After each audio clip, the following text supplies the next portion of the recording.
Everyone, आज हम दो चीज़ें देखेंगे। Gaseous hypothesis of Immanuel Kant और नेबुलर हाइपोथेसिस ऑफ लैपलास।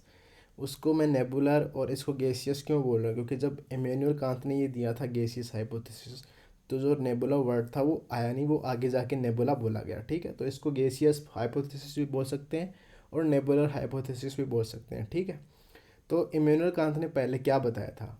उसने बोला था कि कोई प्रीमोर्डियल मैटर पहले से ही एग्जिस्ट कर रहा था इस यूनिवर्स में, जो कैसा था? सॉलिड था, कोल्ड था और मोशनलेस था। ठीक है, जिसको आगे जाके नेबुला बोला गया। नेबुला बेसिकली क्या होता है? Cloud of dust and gases, विभिन्न प्रकार के गैसेज और मतलब डस्ट सब मिलके वैसा। आप इंटरनेट पे इसकी फ़ोटो देख सकते हैं। ठीक है, तो हुआ क्या, इसने क्या बताया? इसने बताया कि ये जो पहले जो पार्टिकल्स थे इसके अंदर, नेबुला के अंदर, इनमें ग्रेविटेशनल अट्रैक्शन हुआ।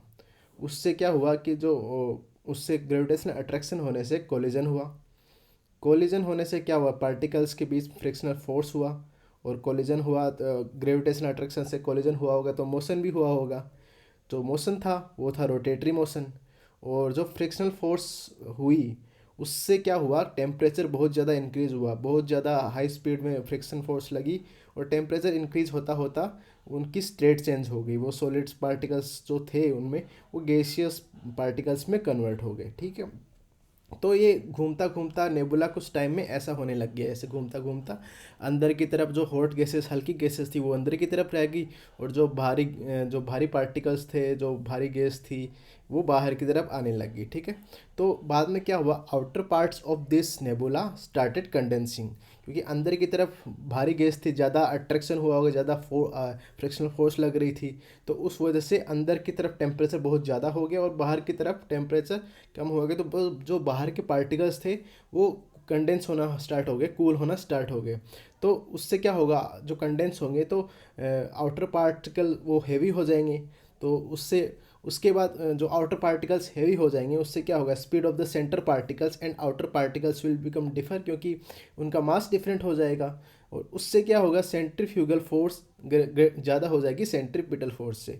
जैसे सेंट्रीपिटल फोर्स क्या होती है? एक सर्कल होता है, सर्कल के अंदर की तरफ जो फोर्स लगती है वो होती है सेंट्रीपिटल फोर्स, और जो बाहर की तरफ फोर्स लगती है वो होती है सेंट्रीफ्यूगल फोर्स। तो जो ये सेंट्रीफ्यूगल फोर्स वो सर्कल में जो घूम रहे थे वो ज़्यादा हो जाएगी, तो ये पार्टिकल्स उससे बाहर आ जाएंगे और रिंग्स वगैरह फॉर्म कर लेंगे। जो भारी पार्टिकल्स थे वो साथ में आ जाएंगे और कंडेंस होकर एक प्लैनेट्स फॉर्म कर लेंगे। अब आपको लग रहा होगा ये कैसे हो गया? तो ये सब चीज़ें इमेजिनेशन में उसने बताई थी, इसका कुछ एविडेंस नहीं था, तभी तो इसको हाइपोथेसिस बोलते थे, नहीं तो ये थ्योरी बन जाती। ठीक है, तो इसका हो गया, इन्होंने बताया, लेकिन इसका फिर क्रिटिसिज्म आया कि कैसे हुआ, क्यों हुआ? तो लोगों ने बोला कि प्रीमोर्डियल मैटर था, वो कहाँ से आया? Origin of nebula not explain, does not explain the origin और फॉर्मेशन ऑफ द नेबुला। ठीक है, कहाँ से आया ये भी नहीं एक्सप्लेन किया। अब उसके बाद इन्होंने बोला कि कोज ऑफ रैंडम मोशन वो कैसे हुआ, क्योंकि न्यूटन्स फर्स्ट लॉ क्या होता है? बिना किसी पार्टिकल्स को धक्का दिए, कुछ फोर्स लगाए बिना कोई भी पार्टिकल्स मोशन में नहीं आ सकता। ठीक है, तो does not explain initial random motion, mass and velocity of the particles. Third क्या था? Against the conservation of angular momentum. वो क्या होता है कि according to this law an increase in sides leads to decrease in rotational speed.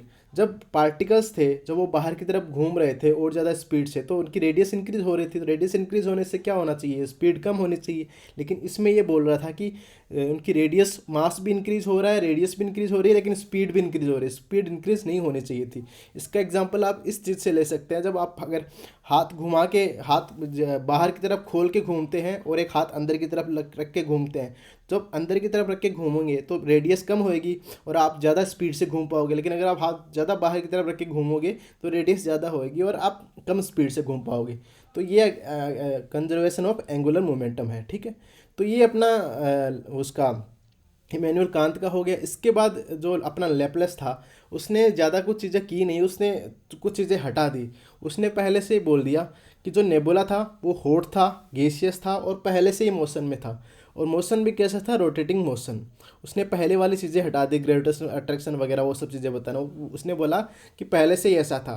तो बाकी चीज़ें उसमें इसने सेम ही बताई है। उसने बोला कि पहले क्या हुआ, कूल हुआ, ये जो बाहर वाले जो पार्टिकल्स थे इनमें रोटेशन मोशन था, तो जो बाहर वाले थे उनमें वो कूल होना स्टार्ट हो गए, कंडेंस होना स्टार्ट हो गया, अंदर की तरफ बहुत ज़्यादा स्पीड से घूम रही थी तो अंदर का टेम्परेचर ज़्यादा रहा, उससे क्या हुआ, जो बाहर की तरफ रिंग्स फॉर्म हो गई और उससे प्लैनेट्स फॉर्म हुए। सेम चीज़ है जो पहले जो उसने गैसियस हाइपोथेसिस उसने दी थी, बस इसने थोड़ा अलग कर दिया, थोड़ा सा मॉडिफाई कर दिया, ये बोल सकते हैं अपन, ठीक है।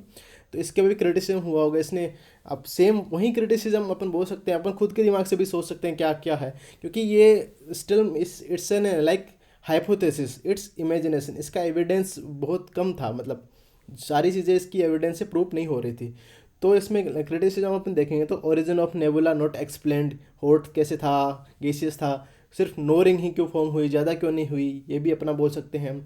अब मोशन कैसे आया अपने आप, पहले से ही मोशन क्यों था, और condensation of gaseous rings to planet, क्योंकि कंडेंसेशन क्यों हुआ गैसियस रिंग्स का प्लैनेट्स में, क्योंकि गैस डिस्पर्स आसानी से हो जाएगी कंडेंस होने की बजाय, ठीक है।